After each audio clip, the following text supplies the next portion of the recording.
No clapping. All right. Hey, everybody. Welcome to the first ever episode of Righteous Fist MMA podcast. We will be covering MMA related current events, interesting topics, upcoming events, pay-per-views, betting lines, all the interesting things in the world of MMA. My name is Pat. I will be your host, and this is my co-host, John. We will be getting together weekly to have these engaging and amusing discussions regarding all things MMA. Today is January 17th, which means that we're coming right off the heels of the last minute replacement of Sean Strickland versus Nasruddin Imavov, and coming up to the first pay-per-view of 2023, which will be Glover Teixeira versus Jamahal Hill. We're going to talk about we're definitely going to get into that event, get into the interesting fights, kind of get out some of our reads. But first I kind of want to get into some of the general current events that are spiraling around the MMA world today. Most significantly, Francis Ngannou, after a period of injury and inactivity and a lot of uncertainty about where his career was going to go, has been officially released from the UFC. Now, I don't know if you know this, John, but this is the first time a UFC champion has exited the UFC as a champion since 2004. The last one was BJ Penn, right? I'm not sure. I read that it was 2004. I don't know who it was. I should have been prepared. I think it was BJ Penn. Okay. Now, happened to BJ Penn, happened to Randy Couture. I knew Randy Couture was like the first, one in 98, I think it was for Randy Couture. So we actually had like a pretty monumental event here in terms of Ngannou saying that I'm going to go test the waters of free agency. I'm sure he has a plan. As of right now, we don't have any definitive information about what that plan is. But what do you think? What is the implications of this situation to the heavyweight division, for Ngannou, for Dana White, for the UFC as a whole? What's your vibe on this whole thing? Well, obviously, I think Ngannou did go on Ariel Helwani show today and obviously add some more insight, but let's just hash it out. Well, that's the first thing I would say is listen to Ariel Helwani for the past 2 days. He's talked a ton about this topic. What I liked what he did on Monday, he went over all of because Dana White in the press conference after the Strickland fight just shit all over Francis. So he was scared, right? Yeah, and Ariel went through tweets, went through videos, and just showed how Dana White progressed from the Derek Lewis loss to saying he was afraid to fight and stuff like that, and then how he became this most feared man, walking the planet, and then all of a sudden now where we're at today. And I think one thing, as you said, this is going to be a pretty huge piece of MMA history.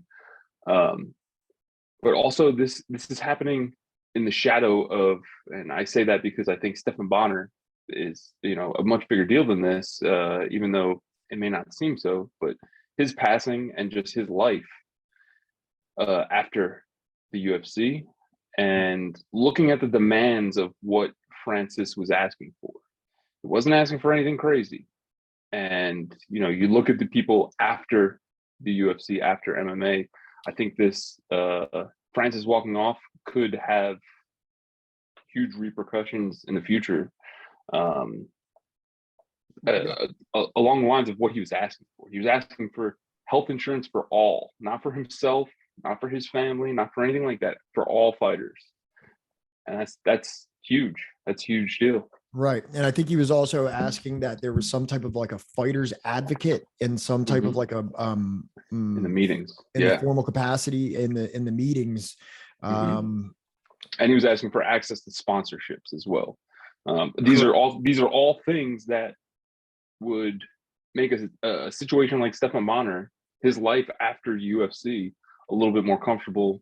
Yeah, and let's talk about the for anybody that's listening that doesn't know the tragic story of Stephan Bonnar. Stephan Bonnar was, one of the original like tough era fighters who fought Season Forrest one. Griffin at the season finale of season one in what is considered the flagship fight of UFC history. That UFC was on the verge of potentially going left and maybe becoming like insolvent or solvent, kind of falling off as a company. And it was this tough era boom and largely attributed to the fight that he had with Stephan Bonnar.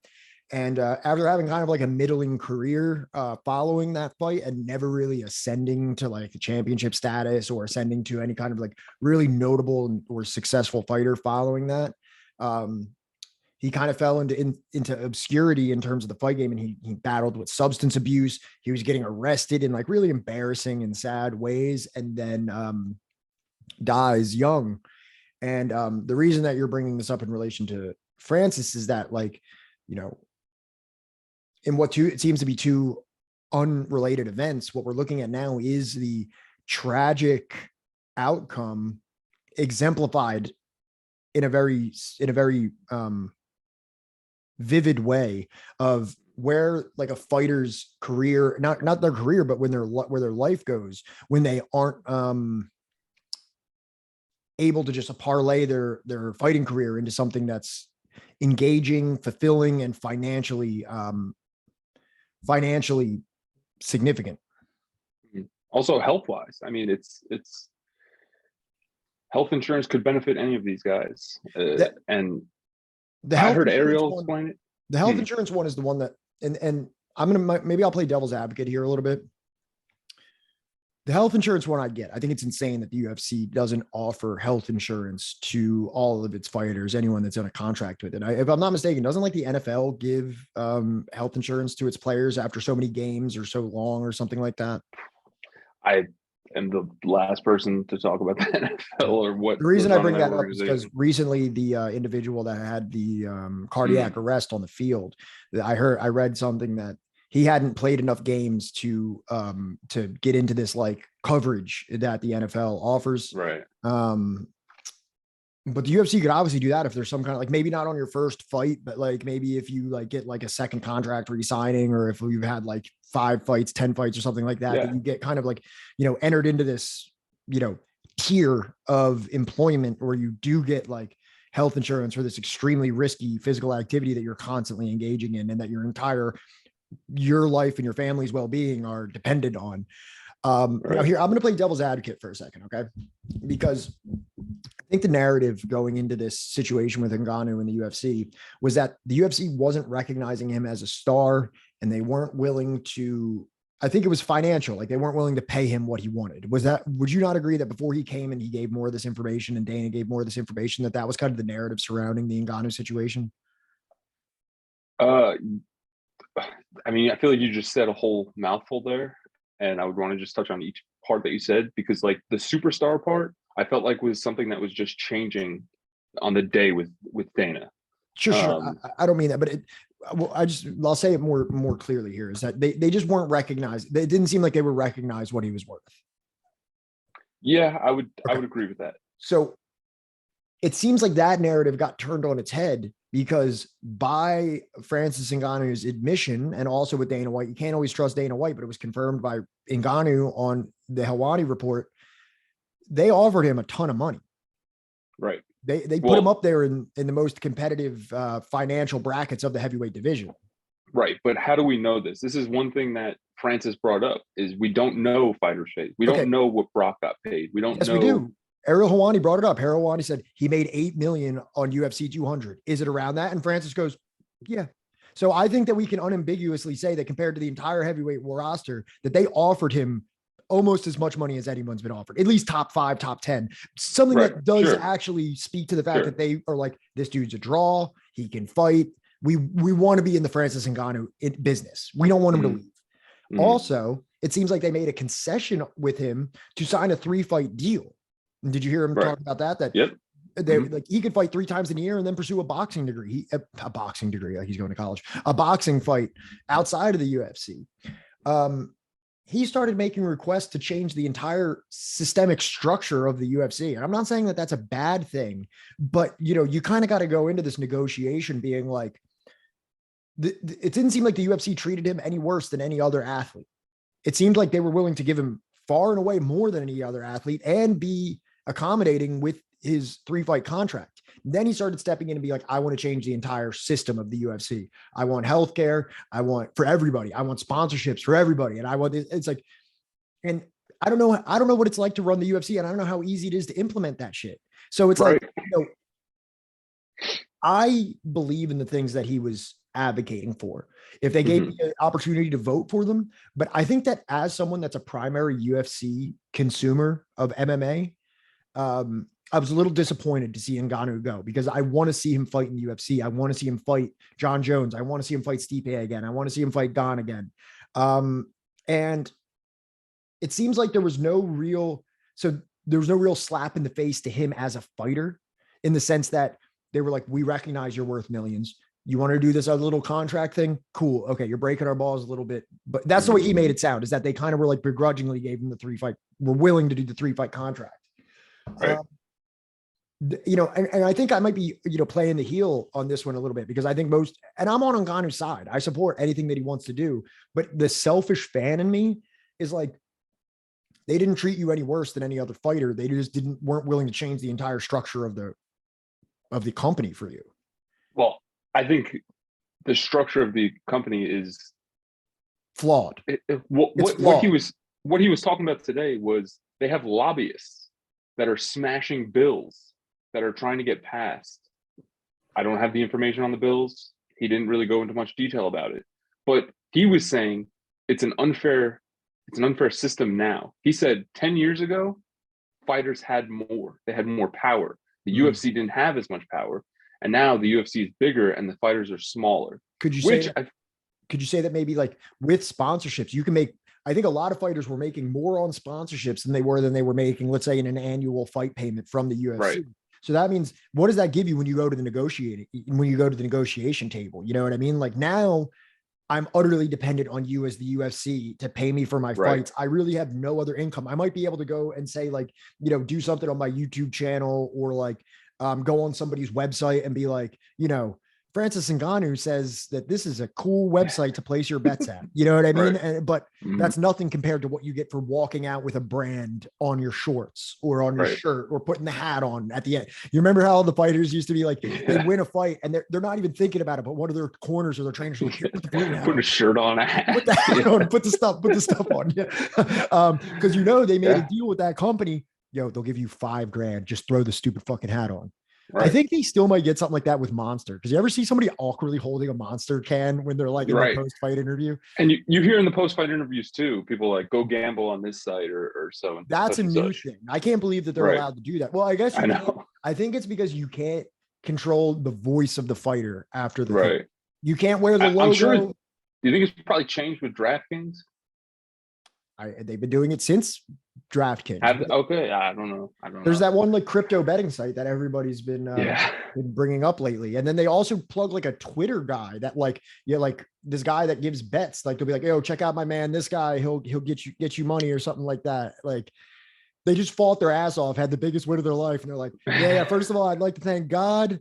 And then also go to Frank. Go to Steve's Twitter over here, and you're gonna get you paid. So yeah, I think you're absolutely right. So like, I don't think we fundamentally disagree on this situation, right? I agree that there needs to be structural adjustments within the UFC to make it more equitable and more sustainable for fighters' health, for their financial viability, and just for like being respected as athletes and the what creates this whole machine. The only thing that makes this possible is the fighters, and they should be getting paid more. They should get respected more. They should get more benefits. 100% agree. But what I'm saying is Francis Ngannou sits down at the table. He gets all the money that anybody could want. He gets preferential contracts. And maybe he could have campaigned for this better as a dominant UFC champion and a figure that shows up every couple months in the cage and is able to address it than someone that could go into some degree of obscurity. Now, who knows? I could be completely fucking wrong here. He could leave the UFC, go to the PFL, do boxing with Tyson Fury, and maybe he becomes a bigger superstar than he ever would have in the UFC. I think that's possible for Francis Ngannou. I don't count him out of anything. He, in my opinion, he's one of the most inspiring human beings to ever live. We don't have to go into all of the story. Everybody knows working in sand mines in Cameroon, since he was 10, making $1.40 a day. Exactly. Illegally crossing into France, and then like having this like storybook ascension to one of the greatest fighters of all time. At this point, the greatest heavyweight in the world as it stands today. All right. Can he go into PFL? I can't name a single heavyweight on the PFL roster. Can you? No, I mean, I think Tyson Fury and Anthony Joshua. But here's the thing: does he beat either of those guys? I think just give me a read. What does your heart say right now? If he gets in there with Tyson Fury, does he win? No, I don't think he wins. So here's my problem. He goes over there, he loses. He gets paid a fucking buttload of money to go fight him, but he loses. What does that do for his career trajectory? I don't nothing. I mean, he's not. Well, no, it's not nothing. It's something. He's going to get seen by. But it's not what could have happened if he stayed in the UFC. Right. Comparatively, it's he's going to get eyes on him for sure. He's going to get paid, but I think when anyone that's the thing for him, it's not about getting paid, because he said that he felt that Dana White slapped him in the face with money. You know what I mean? Like that was the one quote that I really liked, where it seemed like he asked for all this stuff and they were like, "Shut up!" Like, you know what I mean? Like, here's your money, go dance for us. You know what I mean? Right. And so that's the thing, is like, you think about all the dollar signs for going and doing this boxing event, but evidently dollar signs aren't what it's about. It's some more egalitarian purpose of achieving this, and it's like, well, he talked a lot about freedom too, and he talked about fighters becoming independent contractors. And I think that is a huge deal as well, because if Francis was able to do his 3-fight contract with 2 boxing matches in there as well, like, I think we have Francis still in the UFC, even one boxing match. Let me ask you this. Do you think they take him back? Let's say he does a year of free agency. Let's say he crushes a couple of cans over in the PFL and then gets into a boxing match with Tyson Fury. He fucking loses it. Who cares? He's bigger than ever because he just fought Tyson Fury. Everybody tuned into it. Maybe they got Jake Paul on the undercard or something. Who fucking knows? Say he wants to come back to the UFC. Does Dana take him back? I think the only way Dana takes him back is if he beats Tyson Fury or puts on a good show against Tyson Fury, but or like Deontay Wilder or anyone at the top of the boxing. I think that those good performances against that, I don't think he's gonna get the money. Maybe he'll pull in more seats, fill more seats. What if he knocks out Tyson Fury? That's an angle that we're not exploring. Like the possibility that he knocks Tyson. Well, that's what I was going to say. I was going to say and becomes he could do that. The biggest combat sports superstar of all time, because then the narrative completely changes. Then it becomes the greatest heavyweight fighter of all time, dominates the UFC. I'm not saying I'm being hyperbolic, because this is what it might read, or this is what it'll seem like. If he fucking beats Cyril Gane, knocks out Stipe, walks away, knocks out Tyson Fury, this dude's going to look like and now it's the one that got away. It's not the guy that couldn't do it. And wanted all this weird stuff and then went to the wayside. It's the one that the UFC couldn't hold on to. That changes it drastically. Yeah, that was wrapped in gold, and it was exactly. And he was going against the greatest of all time. We were right there. I don't know. I don't. This is where I see him going, is either taking one of these huge boxing matches, or I heard this. I can't remember where I heard this, but it was on one of the Chael or Ariel or something like that. Cain Velasquez. I think imagine them two in a ring. That's going to fill seats, especially with what's going on. Yeah, and Cain's a hot fucking topic. You know what I mean? Right. Yeah. I mean, I don't know how they fought already. It'll still put people in seats with what's going on. Yeah, and Ngannou knocked him out. It was a little bit of a weird knockout, to be fair. I was really confused when I watched that live. Okay, name another heavyweight that does MMA that is not in the UFC that you would want him to see. Did Ryan Bader fight? He fought at light heavy and heavy, right? I think so. To be honest, I don't give a shit about I don't know. Ryan Bader that much. It's not like I'm really like, diving to watch Yeah. Ryan Bader fight. If he was fighting Ngannou, I'd be interested for sure. But I'm just like thinking of heavyweight fighters that I know outside of Fedor. Dude, I don't want that to happen to Fedor. Exactly. That's what I mean. I don't want it to happen to Kane either. Yeah. You think he would beat him? You think Kane would get knocked out? Yeah. Probably. Unfortunately. After the surgeries and then the incarceration and just everything happening. I mean, we're not dealing with prime Kane anymore. And they already fought once. We saw how it went. I don't think there's any reason to believe that he would have a better chance this time around. Right. I think it's just to make a check, which he probably needs right now. Let's throw that man a check. Let him fight Francis Ngannou. We'll do him a favor. Go fight Francis Ngannou. No, but he's got the professional wrestling thing, man. Like he's right.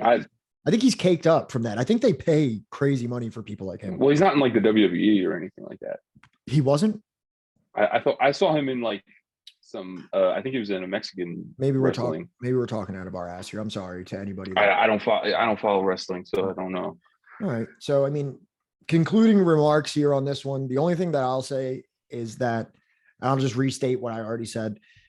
All love to Francis. I support literally everything that he's doing. I wish him the best. I want to see more of him. I'm a huge Francis Ngannou fan. Like I heard some dickhead on Twitter being like, oh, the UFC didn't lose shit. This guy isn't a personality. He's not a draw. And I'm like, how far off the pulse could you fucking be? Like this dude is like the nicest, like this gentle giant, like overcoming adversities. You want to call it the American dream or the French dream or, whatever. It's like, and watching him just in his UFC, losing to Stipe in the way that he did, people counting him out, following it up with that atrocious Derek Lewis fight, and then just dropping bodies for like 5 fights in a row. And then beating Cyril Gane.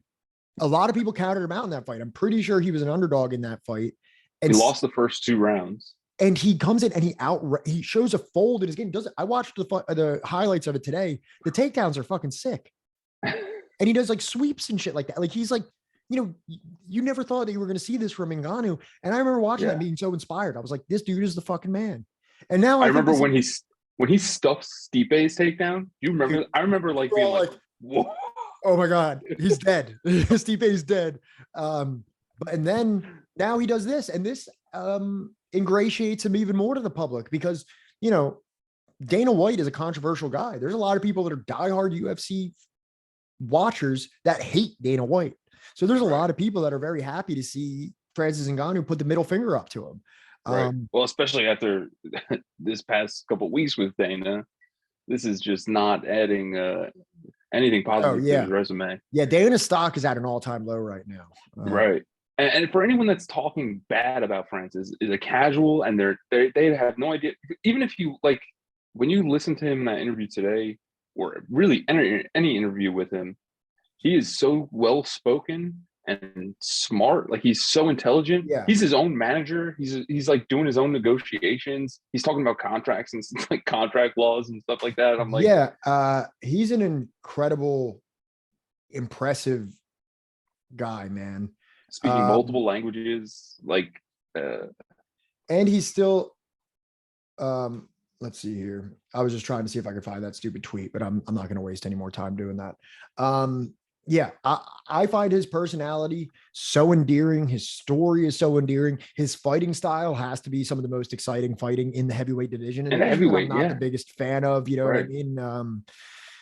Even Cyril Gane, you know what I mean? Like watching him fight Jairzinho Rosenstrike and Volkov, I mean, wasn't, it was impressive, but that Rosenstrike fight was not fun. I remember Dana was pissed off about that fight. I think Volkov fight was a little better, but still like nothing crazy. Obviously, Tuivasa was insane, but that was credit Ty for most of that, for just like going balls to the wall and, leaving it all out there. And dude, he almost fucking knocked him out. I know that was, but you can't, I don't think you can say anything bad about Cyril Gane because he's like, he did nothing wrong. Insanely talented. And he did nothing wrong. So fight. Yeah. He did nothing wrong. 100%. He has his 100%. Style. He's winning. He's great at it. I mean, I'm just trying to say, like, just in terms of like from a consumer base, and I like him as a guy too. He's, when you actually, learn of his personality and everything, he's nice. He's respectful. He seems like a cool guy. He likes DJ Screw. Came out with the DJ Screw shirt. A lot of cool shit going on there with him. But that parlays us well, but do you have any concluding statements on that? No, just Then I'll use that. It's sad. I'm hurt. Hurt to And see I'll him use go. that as a segue because obviously we're talking about Cyril Gane. We're talking about his fighting style. Where the closed door of Francis Ngannou leaving the UFC closes the door, it opens a door for Cyril Gane, who is now set to fight Jon Jones for his heavyweight debut for the vacant heavyweight title at UFC 285. How do you feel about this? Like, maybe not even just in the fight, just the arrangement. What does this mean for the heavyweight division? Are there other contenders that are just getting trampled over here? And then we'll talk about the actual ones and twos of the fight and how we feel about that. And also I want to talk about a very interesting betting line on this fight, because I don't know if you've heard about that. No, isn't Jones an underdog? No. Oh, he's well, not. It's dead even now. He was an underdog. It's even. He was, right? Yeah, I knew I saw that. You can get Jon Jones at -110 right now, which I don't know if you've been following Jon Jones's career and what he's typically billed at in betting prices. He's a -400 fighter and -500 fighter. I can't remember the stat I saw, but it's like his first time as an underdog in like 10 years or something like that. So obviously that's a little bit deep into this whole thing. We'll get to that in a second, but just, what do you think about this matchup? Outcome wise, I think Jones is going to win. I better place a bet. You better place that bet quick. I'm just pulling up the heavyweight ranking real quick because I want to see if this is an egregious insult to anyone or if this how much sense this actually makes.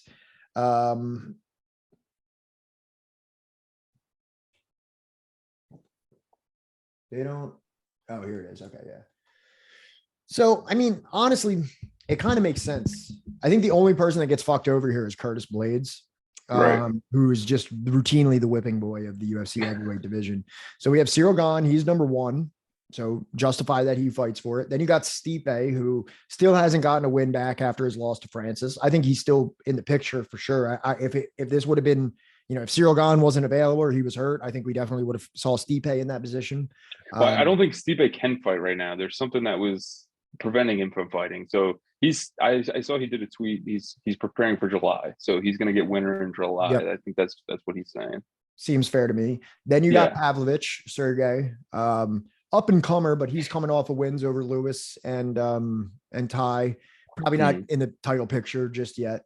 Under that, we have Curtis Blades, who beat Aspinall and then beat well, the Aspinall win was like kind of a fluke. I was going to bring that up, but it's a W in the column nonetheless. I mean, we're kind of dealing with like a sparse division here in terms of people that are on like real dominant winning streaks. But then he just got knocked out from Derek Lewis. Not just, that was a while ago. I'm saying since then he beat Dawkins and he beat Aspinall since then. Right. I mean, yeah, I get what you're saying, but and Rosenstruck. So he's on a 3-fight win streak since getting knocked out. Since when was the Derek Lewis fight? February 2021. So about 2 years ago. Okay. So then, that knockout is just fresh in my mind. So one of the worst night of UFC betting that I ever had in my entire life. I actually despise, I don't know. It doesn't even say UFC Fight Night Blades versus Lewis. I made the mistake of putting in a bunch of bets as I got on a plane. And I tried getting the in-flight Wi-Fi so I could watch it. It just wasn't good enough. So I just was like losing my money in mid-flight. And I was texting you the results. I got enough connection to receive messages, but not enough to like watch live events. I thought that I was gonna be able to kick back on the flight, use my ESPN app, like have like this great Wi-Fi experience. And in reality, I was just on a flight for 3 hours. Like, did he win? No. And I just watching my money circle the drain and I can't even watch the fights. Yeah. That's my story with that fight. And my last bet of the night, my biggest bet of the night was for Blades to beat Lewis. I was so confident on it. And you were just like, he's knocked out. He's not. And that's all you said to me was he's knocked out. You didn't tell me who. And I was like, Blades? Who? Who's knocked out? And you're like, Blades, bad. Oh my God. Oh God. Yeah. Wow. Yeah. But I will say that this Jones fight does breathe some fresh air into this division. I feel like, Absolutely. and What I do you think? think What the do you think, only Joe? person, Go ahead. the only person I think I was excited to see fight in this division really was Francis. And I mean, if you throw Stipe on, of course I'm going to watch it. If you throw, Blades on, of course I'm going to watch it. But Francis was the what if of like what was about to happen in this division. Is he going to be reigning? Is he going to be dominant? Mhm. But I think we're still at that point of like, I don't see who's beating either of these two contenders, right? Like, Stipe's getting older. Uh, is he going to come back and beat Jon Jones? Like, I don't know. Like, is he going to come back and beat Cyril Gane? I guess the only thing we have to consider is the move up in weight actually going to be a significant factor in all of this? Are we going to see the same Jon Jones that, just for the record, he fought a number of light heavyweights, many of which were fighting at middleweight for a lot of their career, beat them, but in very contended matchups with, Thiago Santos and Reyes. And was there another one that I'm not thinking of? No, I think Those were the two, those were the like Santos and Reyes. Yeah. the Then he decline. fought Anthony The Smith Reyes was one the time, last. but the Smith one was dominant. Yeah. He obviously won Well, that. he could have lost Other than the knee. that one. But But I think like from the Reyes fight, taking the time off, putting on the mask, working with Henry Cejudo, I think that's all gonna also, change let's his talk game. about his style, because the reason Cyril Gane has been looked at as such a force in the heavyweight division is because, and this is no knock against heavyweights, they don't tend to be the most technical, fluid strikers. They tend to be like, knock him out, have a good wrestling base, something like that. And that's why when Cyril Gane comes in, you're like, oh, he moves like a middleweight. He moves like a welterweight. He has this amazing, and it's like Jones is going to bring that energy. Jones is the guy that'll use precision striking, pick apart from the outside, has great wrestling. Who in the division, we see what Gane has been doing. Is Jon Jones better than Cyril Gane at that game?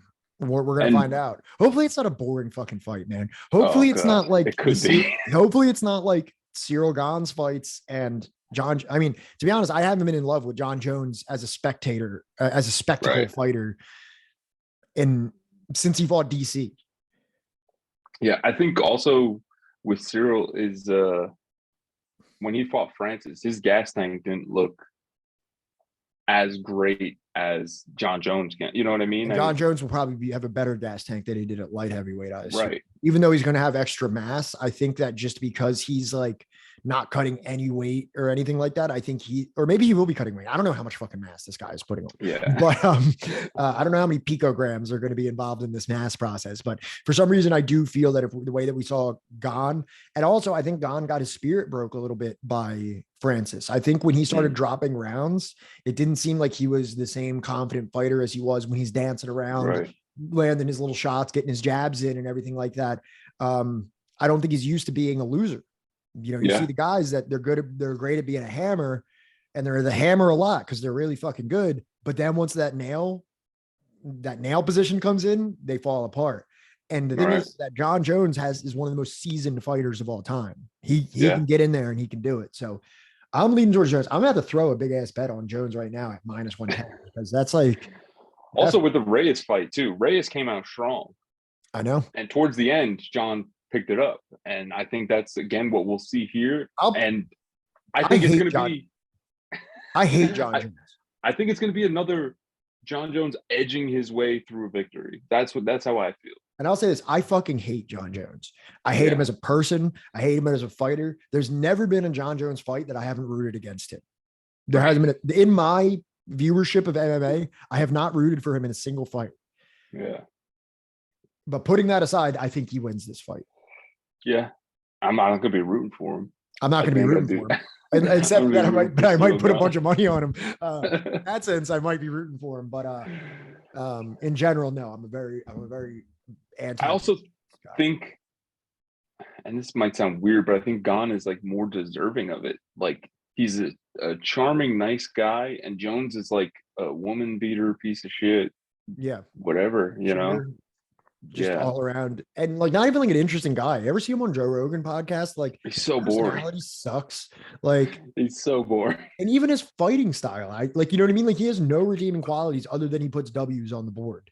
Right. You know, back in the day, watching old Jones was pretty fucking exciting. You know what I mean? Head kicking DC, turning Lyoto Machida into a fucking corpse. You know, a lot of real cool things that you can go back and watch as a spectator. But lately, it's like watching paint dry, watching that guy fight, just throwing teeps up the middle and landing your, you know, jabs and stuff like that. It's like, Yeah. right. And how like controversial his last two fights were. The Reyes fight, I thought Reyes won. You know, I could see how Jones won. And the same thing with the Santos fight. I thought Santos, and that might be my bias because I know a lot of people are saying that that one was less egregious than the Reyes one. But I was like, dude, I just watched Jon Jones lose. That's how I felt when I was watching that fight. Yeah. I remember I put a bet on with my brother on the Santos fight. I was like, there's no way Jon Jones is losing.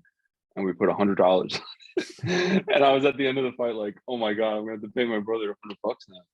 And thankfully I won that one.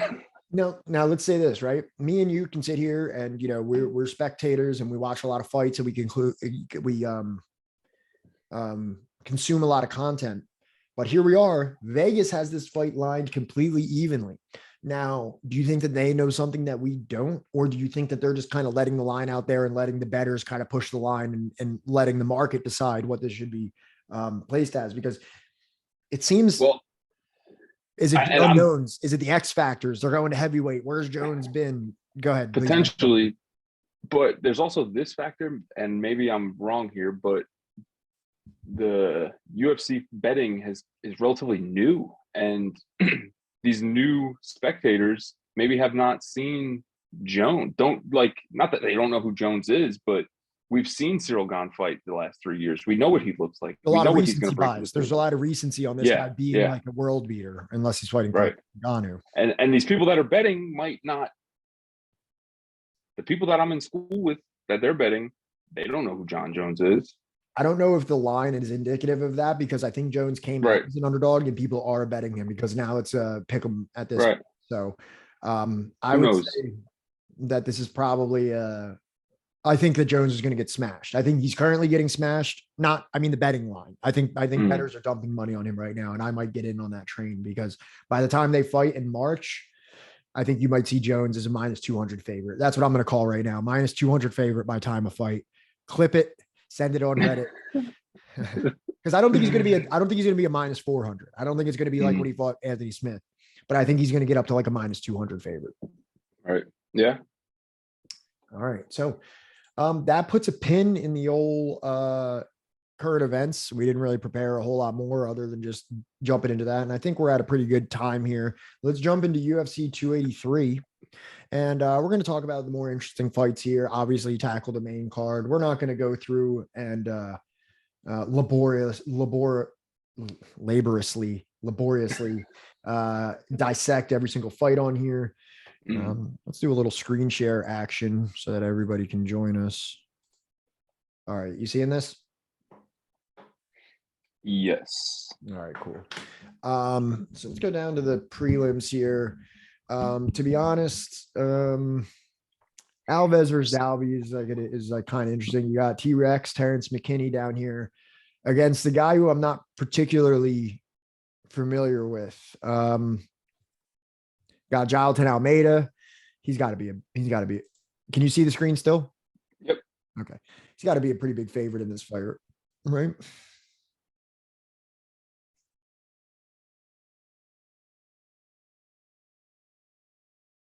Yeah. Is he on there? Oh yeah, right there. Okay, here it is. -900. -900. Yeah. Can't touch that one with a 10-foot pole. That's not even a parlay piece at this point.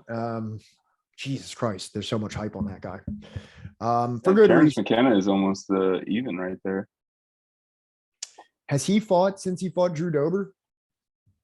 I don't think so. He has. He beat someone named Eric Gonzalez. Oh, I think that was like a short notice fight, I think. Maybe, yeah. Round one choke, running a choke. That's probably has his line getting hurt a little bit because I guess he has kind of shown that he is kind of like a kill or be killed. He leaves himself open, that if he doesn't get that finish, he can be finished.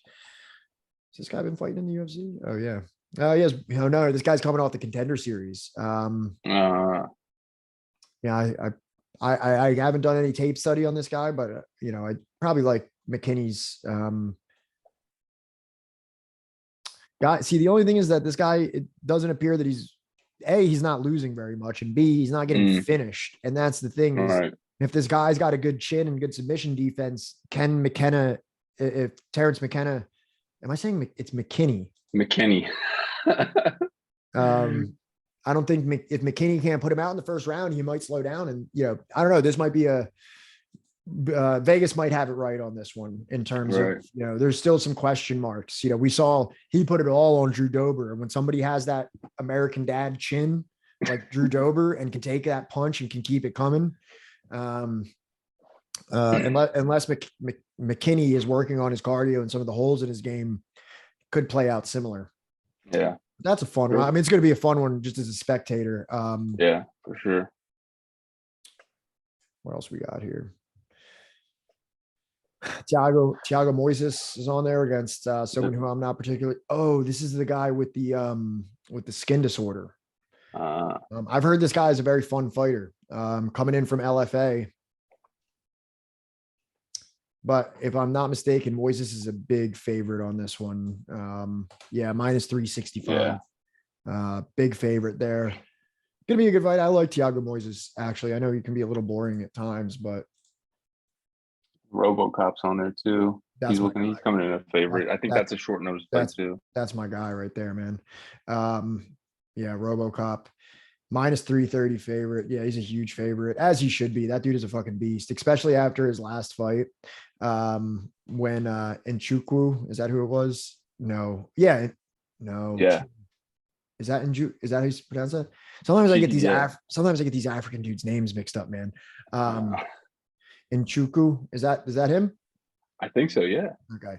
And when he put that split in his head and he came back and won, I had the under in that. So I didn't care. I just wanted whoever got finished.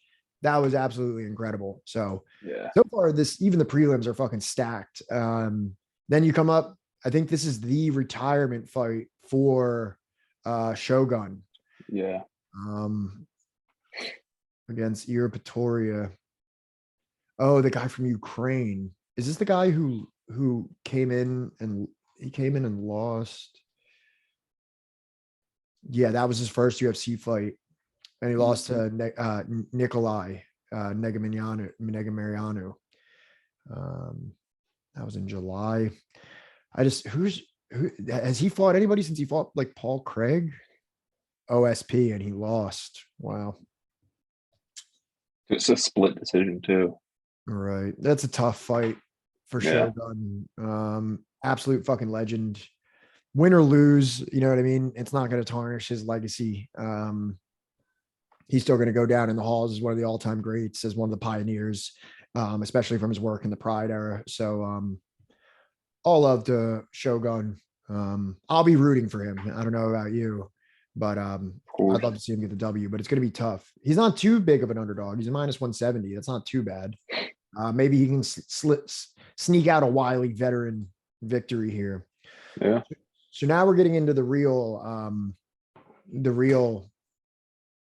situation here. Main card.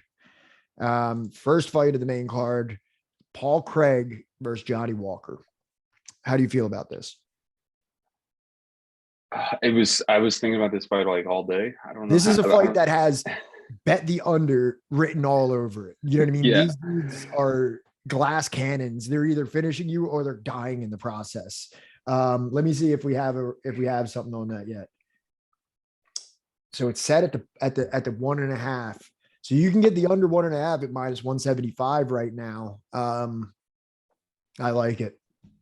Personally, I like it. I'd like to see what the 2.5 would be. We don't have it just yet. They'll have the alternate round, so you can check the under 2.5, but that's not out yet. But even the under 1.5 at minus 175, I like. What do you think? I don't know. Like, Does Paul Craig take down Johnny Walker? I was just about to, let's see. What are Johnny Walker's submission losses like? He's so tall, man. He's 6'6", it says. Jesus Christ.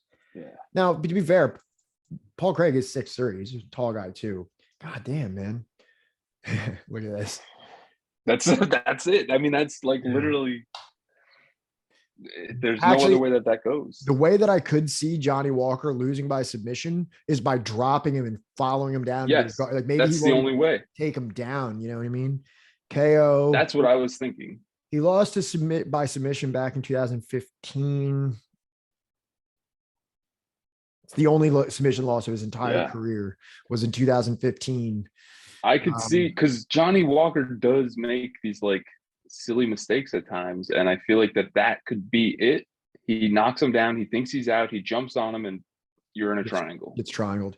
Now Vegas does have the Bear Jew as the underdog here. He's plus 160, and Johnny Walker is minus 190. Is that crazy? I think Walker might win. I think I agree.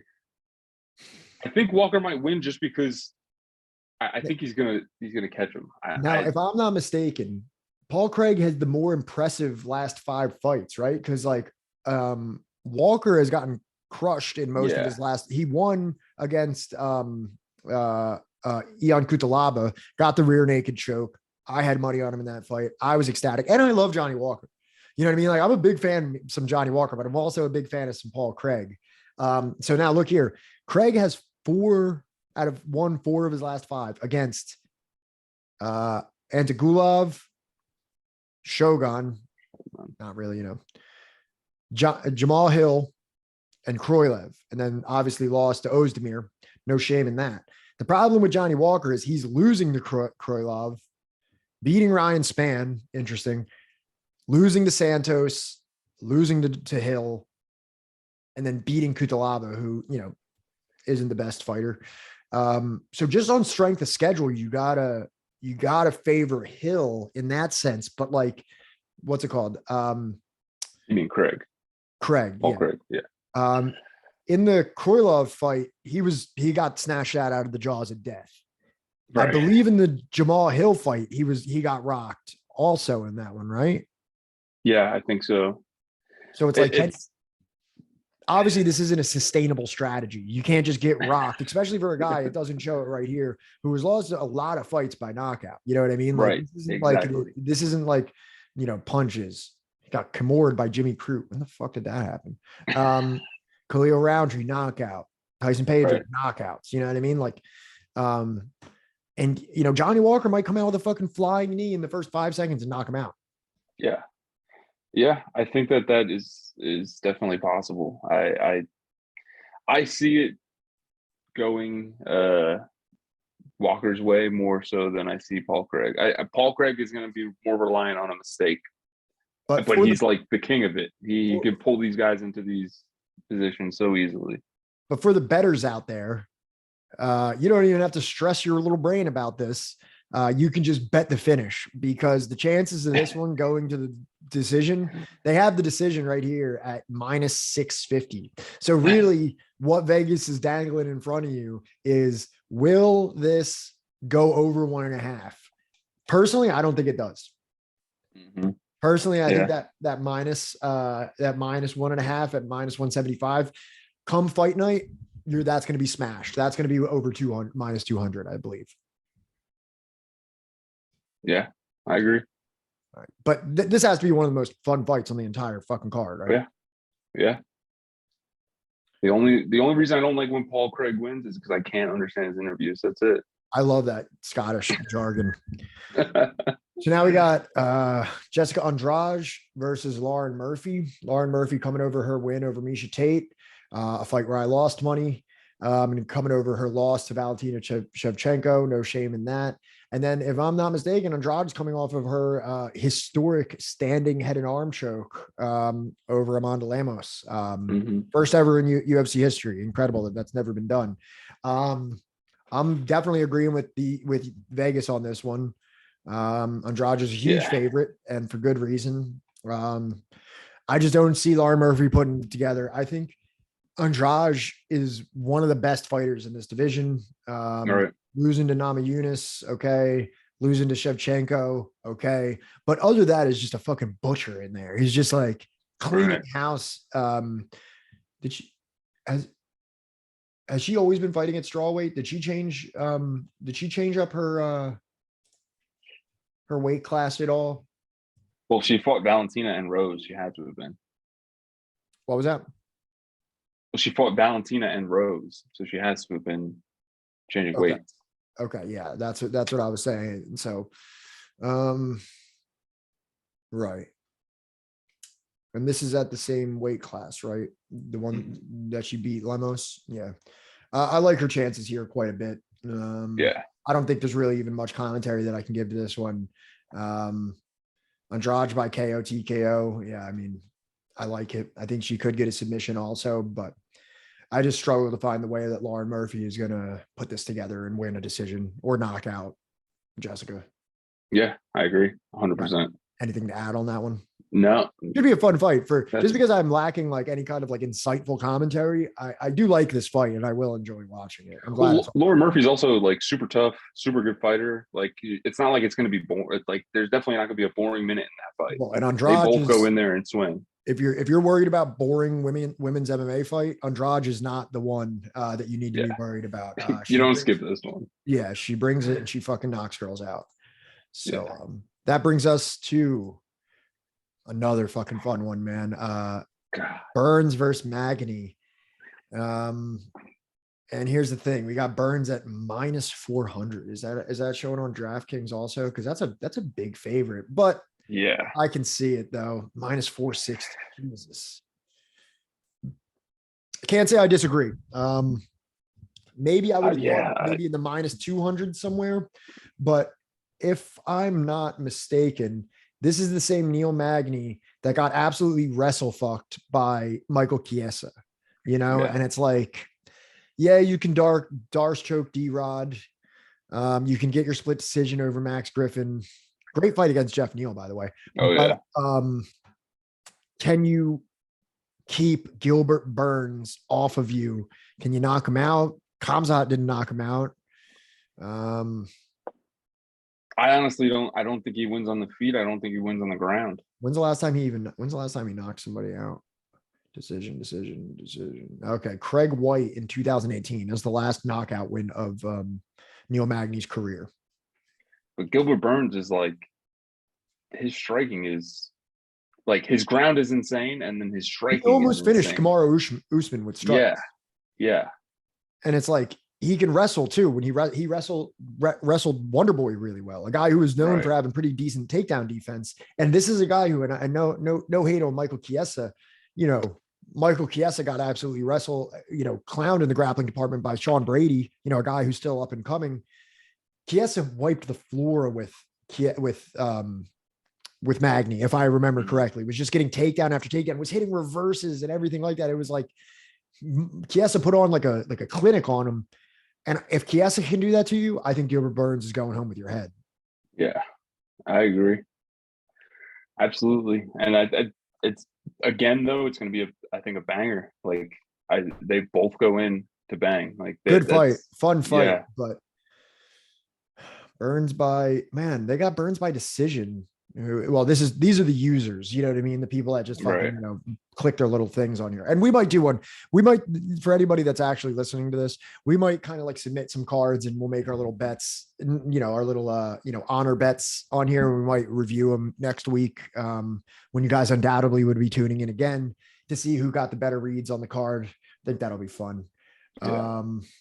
But yeah, I think that's weird. I think the submission should be a little bit broader because the thing is if Chiesa can take you down over and over, you might have some pretty good defense against Chiesa. Chiesa might not be able to sub you, but Burns, we're talking about a whole different animal here.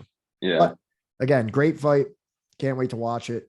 Also, I've been so starved for fucking UFC, man, just with the 2 weeks off. And then last week I had a party. I only caught the main event. And even the main event was a little boring and it didn't really have any grand implications because Sean Strickland was coming in on late notice. Everybody kind of favored him. I'm pretty sure he was the favorite going in. Nobody really gave Imavov that much of a chance. and it kind of played out like people expected. So, I'm really excited for this card, man. This is going to be great. So now we go to the co-main event of the evening, a fight that none of us ever get tired of watching. We have Deiveson Figueiredo versus Brandon Moreno, the fourth. Apparently, I didn't know that he was a fourth, but you probably already know where I'm at with this one. I am a Brandon Moreno dick rider. I love the dude. He's one of my favorite fighters on the UFC roster currently. I could never root against him. I am backing him 100% in this. I'm throwing any kind of strategic analysis out the window, and I am just ride or die with Brandon Moreno. How do you feel? Yeah. Agree. This is the fight that I would watch 100 times in a row. Anytime that they're fighting, this is going to be insane. I do think, looking at Brandon's last fight against Kai, like, dude, he was so fast. He was so fast. And Fig is getting older, right? He's and those weight cuts. He's showing that those weight cuts have not been easy for him. So Brandon is still, what it says on here, 29. Like, he's in his prime. I think he's going to be faster than before. And the last fight was close between them. It was definitely not one-sided at all. Dude, in my opinion, Brandon won. He, and I get it. I get it. He got dropped a few times. He didn't get dropped bad. He popped right back up. Did he leave his feet? Yes. If you thought Deiveson won, am I going to call you an idiot, or am I going to call it a robbery? Right. No, I'm not. Am I a Brandon Moreno dick rider? Yes, I am. So when I see him fighting and I see him landing, he's getting the better of the combinations, and he's doing, I think that he got the better of every round, but the bigger moments went to Deiveson. Right. That's what the judges are looking for. I get it. But I gave Brandon the first fight. I gave him, obviously, the second fight. I gave him the third fight. And I think he's going to win the fourth fight. Just like you say, I think each time it's getting harder. I don't know if you know this, but Deiveson is going and saying that he's ready to move up to bantamweight. Right. He's already looking away from the division. I think Brandon Moreno is going to be a fucking terror in the division for years to come. Deiveson is 35. Brandon's 25. I think Brandon could reign in the division for another 6 years. Yeah, I agree. I think this is going to be the max and bulk fight. I think it's just going to be like parallel to that, where eventually one of them just broke away from the other. And I think that Brandon's going to do that. I mean, he showed it in his last fight. His last fight, he was looking insane. Now, he did just lose his coach, so he can't train with James Krause, but I think that his striking is like unbelievable right now. Mm-hmm. Mm-hmm. Yeah. And, man, this was the narrative going into the other fights, that if it goes longer, it favors Moreno. And I mean, Fig has showed some pretty significant durability and cardio. Even when you think he's like kind of falling off, he manages to stay in it. But how long can he keep that up? How long can he keep that up at 35 at flyweight? Can he do it again? Maybe. But his days are numbered and Moreno's aren't. They could fight again next year, and the chance becomes slimmer and slimmer and slimmer for Figueiredo. Yeah. That's in my opinion. If he doesn't knock him out with one of them heavy shots, and I don't think he will, because you have a cast iron Mexican chin on Brandon Moreno. He hasn't been able to do it thus far. I like Moreno's chance in here. He has a chin made of Legos. That's what I feel like. a better way to describe it. And this could be looked at as a dice roll. You know what I mean? I agree. I think that it is. How often does Figueiredo fuck up a weight cut? You know what I mean? Will he come into this like he came into the second fight? Will there be a little bit of a mismanagement? Could there be a hiccup? Now, one thing that I did just think of, this is happening in Brazil. So Deiveson's not going to have to be traveling. He might not have to be in some like random hotel room in a place. Well, I'm sure he's probably not happening like in his literal town. It says he's from Belém, but I'm just saying he's going to have to do a lot less traveling. So that might make his weight cut a lot easier. Yeah. I think it could be close. It could be, I think Brandon's going to win. I think we're going to see but I'm not going to be surprised if Fig goes out there and it is a nightmare, I wouldn't be surprised that either. If Deiveson Figueiredo won this fight, I would not be surprised. I'll put it like that. But it says on here that it's a pick'em 110, but it is showing on DraftKings that Moreno is a slight teeny tiny favorite. I'll be hitting that line. I'll be hitting that line from my heart as well as from my mind. I hate betting against fighters that I love. And this is one of those situations where it's like, I just can't bet against him. I'm all in. Yeah, 100%. All right. So that brings us to our main event of the evening, which may be the most exciting fight from a breakdown sense. You know what I mean? Because these other ones, Fig and Moreno, we've seen it 3 times. We can make, we can make a educated guess. Lauren Murphy versus Andrade, we get it. Craig versus Johnny Walker, somebody's getting obliterated. Move on. This one has so many question marks that we just don't fucking know what's going to happen. I have a lean. I'm curious what you think. I'm going with Glover. I think, I mean, in my mind, right, in this division, Jiri, it's like top dog, except for Glover. And Glover beat him up. I mean, that fight it was a great fight. It was fight of the year for a reason. My favorite, one of my favorite fights that I've ever seen. One of the craziest 25 minutes or 24 minutes and 30 seconds that I've ever seen in my entire life. As I'm just sitting there, I was in awe. And like sometimes you get bangers like that on the prelims or something like that. But not only did you have one of the craziest 25 minutes of fighting that I've ever seen, but it was in a main event. It was for a belt. It was like the stakes around it couldn't have been any crazier. And obviously we can sit here and we can gush about how great that fight was. You know, we're not here to do that. But here's what I think is that every factor about this fight can be said about Jiri versus Glover. What was the narrative going into Jiri and Glover? Oh, Yuri's got that power. He might touch the chin. Glover's been knocked out before. If he touches him, or if Glover can get off his grappling, if he can grapple him, then he could win. Yeah. Now, we saw how that played out with Jiri. Jiri didn't knock him out despite connecting a lot.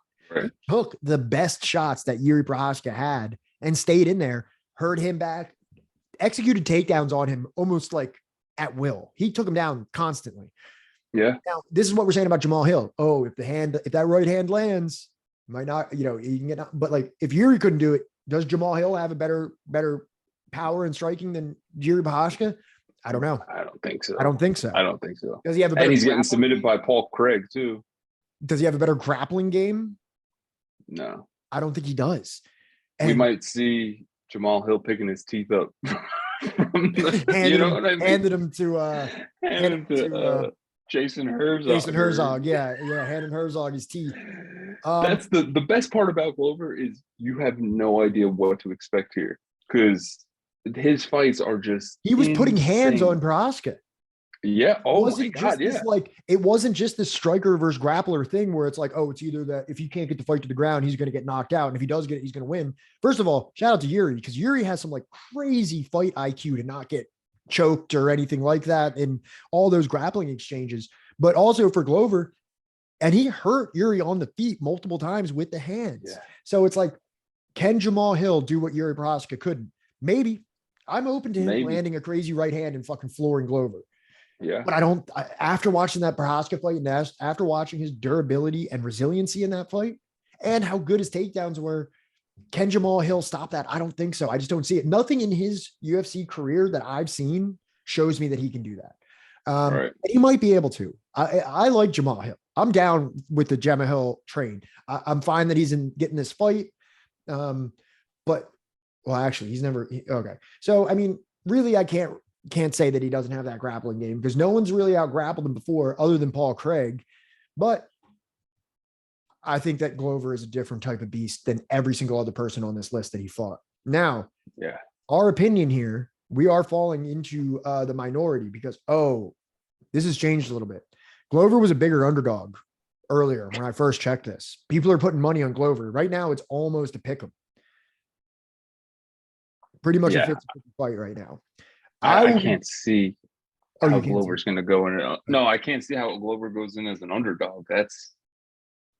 So you might want to place your bets early, even though I don't know when this is actually going to get edited and sent out, but I would jump on that Glover train. I would jump on that Moreno train. God, these other ones are so juiced. I would probably jump on that under 1.5 for the Paul Craig and Johnny Walker. Anything else? I think this is the first time we've agreed on every single fight. I know. But you know what? These are still so dynamic that like it's still fun. Like, see if there's any other betting lines. Tell me what you think about this. So for the main event, Jamahal Hill versus Glover Teixeira. They have it set at the 1.5 at -135. Do you think this fight goes over 1.5 rounds? Yeah. Me too. I thought that was kind of interesting to set the 1.5 at -135. I guess what they're saying is that Jamal's either going to smoke him or maybe get subbed in the first round. And I kind of envision this being a little more of a war. Yeah, I agree. I could be wrong. I could see either way. I could see either of these guys putting their skills to the best of their ability and getting these finishes. But in my mind, I think this is going to be a war. Yeah. Either a 100%. war or potentially Glover wiping the floor with Jamahal Hill for 5 rounds, just rinse and repeating takedowns and putting ground and pound on him. And then it really depends on the ref, how merciful the ref is going to be. Are we going to have another Herzog that allows him? Is somebody going to throw in the towel like they wouldn't do for Anthony Smith? I don't know, but I could see that happening too because, okay, so now I'm thinking in the Thiago Santos fight, wasn't there some grappling exchanges? I think that Jamahal Hill, Jamahal Hill, I think Jamal. I think, yeah, but it's spelled like Jamahal. I think there was some grappling in there. And I'm sorry to anybody listening to this, maybe I should have gone back and taped all the old fights and everything like that, but that's not really what we're doing here. We're not saying to be like the greatest handicappers or the greatest analysts or anything like that. We're two guys that enjoy talking about this stuff. We have a passion for it. We consume it religiously. But we're not like guys that are going to spend every single day analyzing, watching old fights and stuff like that. We're just here to enjoy it and have fun and offer some interesting and engaging perspectives. Yeah. But I do like just coming from my gut. I like the over 1.5 and I like Glover. I agree. Well, that's UFC. What is it? 283? 283 in Rio de Janeiro. What's the start time on this one? Back to Brazil. I think it's 10. I think it's normal. Yeah, okay. Well, that wraps our episode. I don't want this thing to go too long. I'm not quite sure how long we've been yapping here at this point. So we're going to put a pin in this one. If you enjoyed anything that we're saying, or if you absolutely hated it, comment, please. And, maybe we'll respond or we'll address haters in the comments in the next episode. If you do like it, shoot us a like, shoot us a subscribe. And we'll be back next week and we'll see if we were completely wrong or maybe if we made some enlightened picks here. Yes. Yes.